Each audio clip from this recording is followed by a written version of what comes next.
Hi friends, నేను మీ Sai daily vlogs. ఈరోజు review మన డబుల్ కా మీఠా ఎలా చేసుకోవాలి ఏంటనేది చూపిపోతున్నాను.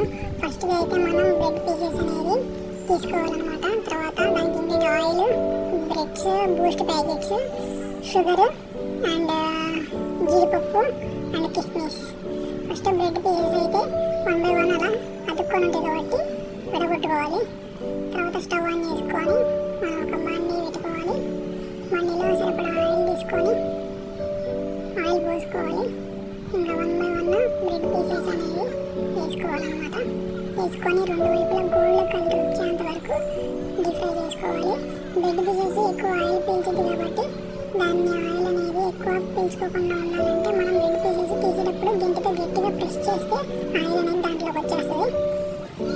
వచ్చిన తర్వాత దాన్ని షుగర్ వేరే బాండీలో పోసుకొని పొయ్యి మీద పెట్టేసుకోవాలి. షుగర్ అనేది పాకం చేసుకోవాలి కాబట్టి అందులో మనం ఈ బ్రెడ్ పీసెస్ డీప్ ఫ్రై చేసుకున్న బ్రెడ్ పీసెస్ని క్రష్ చేసుకోవాలి. క్రష్ చేసుకున్న తర్వాత సరిపడా మిల్క్ యాడ్ చేసుకోవాలి. మిల్క్ సరిపడా యాడ్ చేసుకోవాలన్నమాట. యాడ్ చేసుకుంటూ క్రష్ చేసుకోవాలి బ్రెడ్ పీసెస్ని. ఇంకా మళ్ళీ సరిపడా మిల్క్ అనేది తీసుకోవాలన్నమాట. తీసుకొని మళ్ళీ క్రష్ చేసుకోవాలి. మెత్తగా అయ్యేంతవరకు పీసెస్ అనేది బాగా నలగాలి. ఆ తర్వాత బూస్ట్ అనేది యాడ్ చేసుకోవాలన్నమాట. బూస్ట్ ప్యాకెట్స్ టేస్ట్ కోసం బూస్ట్ వేసుకోవచ్చు అన్నమాట. తర్వాత ఒక చిన్న మిక్సీ బౌల్లో షుగర్, ఇలాచి పౌడర్ చేసుకొని మిక్స్ చేసుకోవాలన్నమాట. దాంట్లో ముందుగా క్రష్ చేసుకున్న బ్రెడ్ దాంట్లో ముందుగా ఇందాక చెప్పాను కదా, దాంట్లో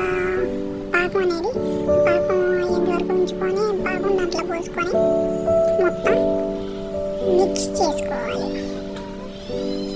బాగా మిక్స్ చేసుకోవాలన్నమాట. బాగా చిన్న చిన్న పీసెస్లో నెయ్యి లేకుండా మిక్స్ చేసుకొని కిస్మిస్, జీడిపప్పు మనం ఆయిల్ డీప్ ఫ్రై చేసుకొని జీడిపప్పుని కిస్మిస్ని నెయ్యిలో డీప్ ఫ్రై చేసుకొని మనం దాంట్లో కనుక వేసుకుంటే double ka meetha ready. Okay friends, చూసారు కదా డబుల్ కా మీఠా ఎలా రెడీ అయిందో. నచ్చితే లైక్ చేయండి, షేర్ చేయండి, సబ్స్క్రైబ్